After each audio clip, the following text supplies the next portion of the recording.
Our question was how to protect creators from AI.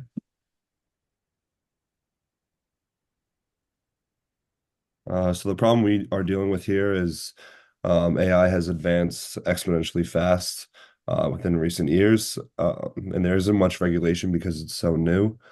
And this allows digital artists to get some of their work taken without credit because there's no regulation for the new AI and how they gather um, information online. So our goals with this project, with this product, it's to protect digital creators' rights.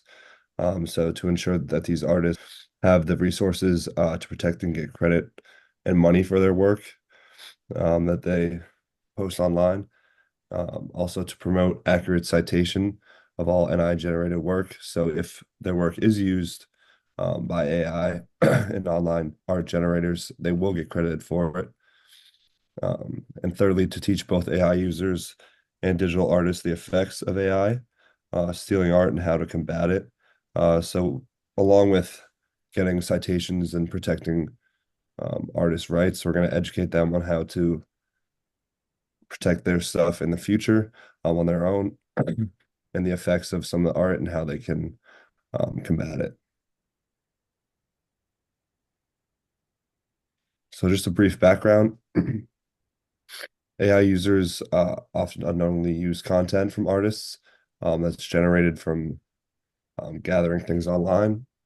This is damaging, sorry, to the careers and livelihood of digital artists as the art is stolen without permission. They often don't get paid for it. There are many aspects to this issue, including a lack of regulation, users wanting fast and free image generation, and artists needing to get credit and earn a living from their art. So some of the stakeholders, obviously AI users, people that regularly use AI to generate art, they benefit the most from unauthorized use of digital art because they get what they want, um, quick generated art, um, and many are, excuse me, many are unaware that this art is taken and is used without credit, and the artists aren't compensated. They do have the power to influence AI executives into changing their policies on crediting digital art usage.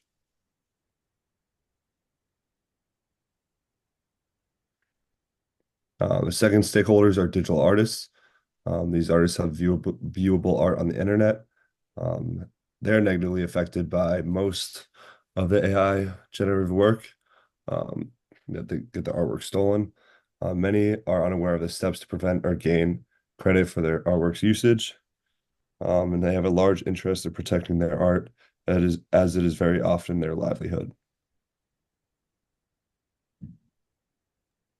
So for the contextual inquiry side of it, we started, so our goal for this was to first figure out what AI users needed and how important it was for source attribution to be uh, either original or AI generated towards users. We also wanted to promote ethical content creation by seeing if AI users were willing to switch to a more ethical AI engine. So, how we ended up conducting this contextual inquiry was we took the two stakeholder groups mentioned earlier, the AI users and the digital artists, and we asked them questions to figure out how these two groups were affected by AI and their general attitudes towards AI image generation in total. So, not all, for the AI user, we found out that not all AI users knew that AI image generation uses art that was created by another person to generate its images. And a good deal of them actually believe that digital art that's used to create the AI images should be credited in some way. Some of them also believe that the laws that involve the use of AI in digital art should be stricter. And so the way they use AI, we discovered was most of them use AI to improve efficiency in their workflow when creating an image. For example, we found some who used it merely to create mood boards or sort of just images to help brainstorm, but others end up creating the image itself using AI. Not all of them focus on image generation. Some of them just create text to find inspiration from. For our other stakeholder, the digital artist, we discovered that most of the digital artists know that AI has the potential to use their art uncredited, but most of them are unaware of any resources to protect their art from AI or get credit. They do want their art credited if it's used to create AI generated artwork, and most find it rather saddening that it ends up happening anyways without credit. Some people, a lot of them believe that the laws involving the use of AI in digital art should definitely be stricter. As for actions regarding the AI art using their original art, they don't usually take action because they aren't aware of any tools to. So, based on the contextual inquiry interviews, we were able to create a primary persona and a secondary persona. The primary persona is the creator, which happens to be the one who makes original art and doesn't particularly depend on AI for image generation. Well, the AI user is the one who ends up using AI to create images or brainstorm. And so we tried to figure out the potential users by identifying these two personas. So the primary persona, the creator, we ended up coming up with someone named Francois, who is someone who creates digital art and earns commissions off selling them online. He's familiar with how AI creates the images and text and tries to prevent theft by adding watermarks to his art. However, he's heard stories of multiple colleagues that have had work stolen by AI models and believes that all the work that art ends up generating off should be credited. He He wants to show that there is work and creativity and effort that's put into digital art, and that effort should be shown in the form of crediting his art whenever AI uses it. His main concern is that if his art is stolen and it's not credited by AI.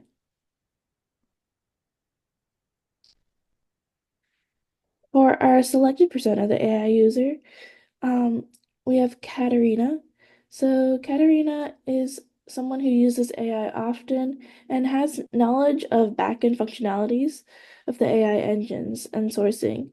She typically uses AI to complete her work or school tasks. When it comes to generating art, she likes to use Midjourney to generate visual concepts, preliminary sketches, color palettes, and animations.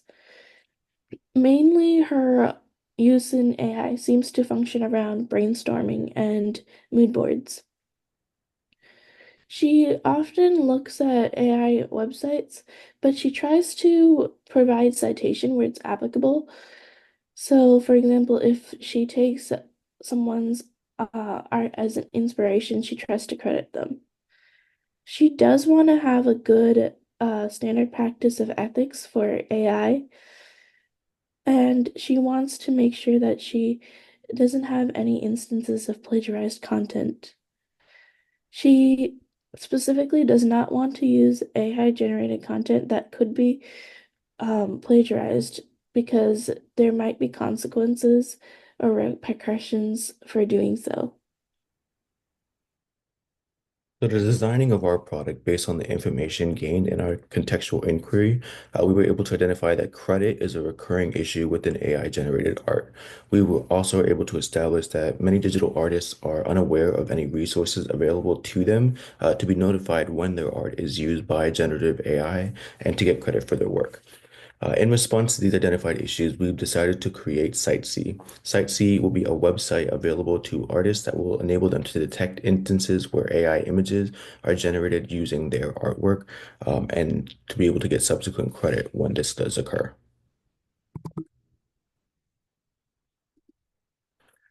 So in order to understand the process that a user would go through when interacting with our product, we created a storyboard. This helps us to understand what it would actually look like for our user to interact with our product and what instances would result from it.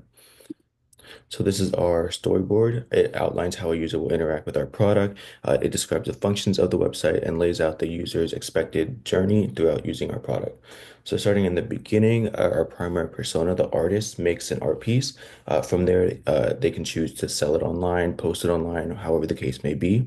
Uh, Next, the artist sees an AI generated picture that they suspect is based on their art. This can occur when artists upload their content online, sell it online, or however else the artwork ends up online and ends up being scraped by AI engines for use in the generation of AI generated art. The third one, the artist finds our product CiteSee, which is made for helping artists get credited for their AI generated images with affiliated AI engines. The next one is the artist uploads their original art piece to our website. Then the CiteSee scans the watermark placed on the AI images and confirms to the artist that their art was being used to generate the image. Next, CiteSee gives the artist the option to reach out to the AI user, the selected persona, through contact details in the watermark. Next, the AI user is cooperative in being notified about the plagiarism or the unauthorized use of the original work, and the artist is able to get credit for their work. Lastly, the artist will be notified if their work is used by an AI engine affiliated with CiteSee in the future. So, going through the design process, the first step was the conceptual design and the ecological perspective. We considered how our product would change the relationship between digital artists and the use of AI. As a result of our product, digital artists will have the option to have more control over their own art and more options to get credit for art used without their permission. So, from the interactional perspective, we identified the specific ways the user would be able to interact with our product. The functions include uploading images to know if they were used by AI and signing up to be notified if their detected image was used in the generation of art for affiliated AI engines. Next was the sketching phase. We created simple images based on our conceptual design goals to outline what we thought would be the best layout for our intended features. By having a physical representation of our ideas, we are able to better iterate on our first draft. Improving on a simple preliminary design allows us to identify weaknesses in our design and build a stronger final product that outlines the key functionalities of the website without being overly complicated or underserving the actual function of the website. The next step was the integration. We spoke to each other about what we thought were important elements to add to our design. We identified aspects of our design that could use improvement. And lastly, we asked others if they felt our design would be easy to understand and use. So iteration. So we've already made our very first base model, and we are going to try and improve and change upon it. So we had needed to identify what aspects of our model we needed to improve.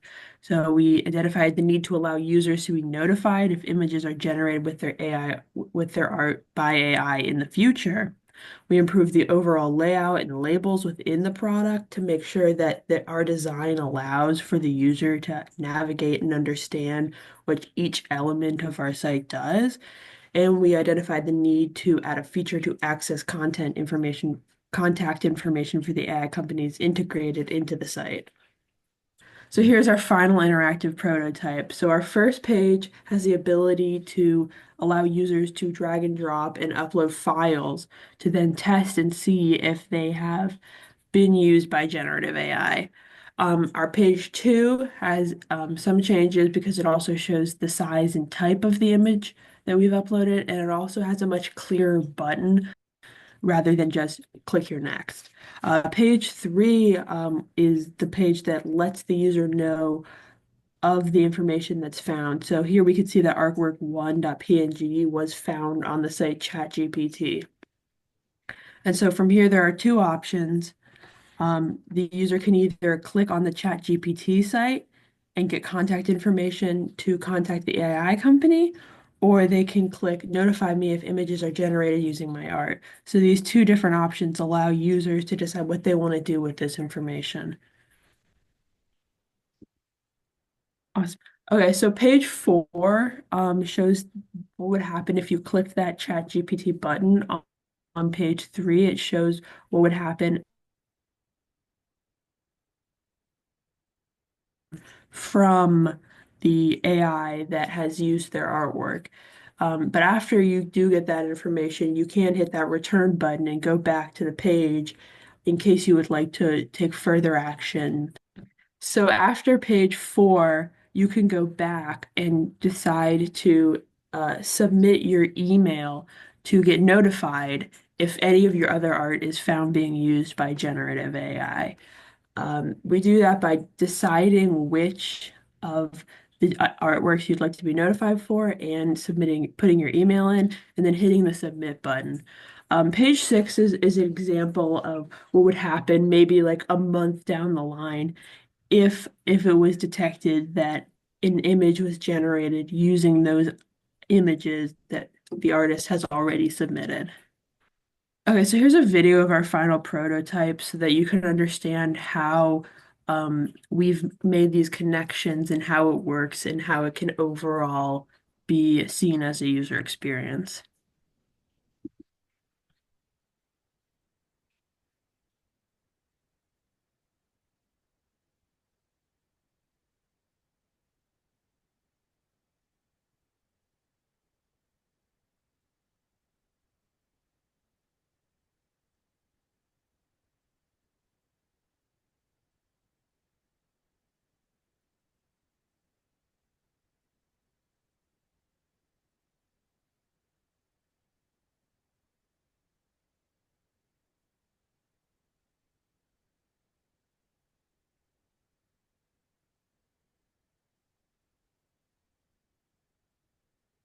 Okay, so our user evaluation plan, we have a couple things that we'd like to do. So first of all, we need measurable indicators to identify like how successful our plan is.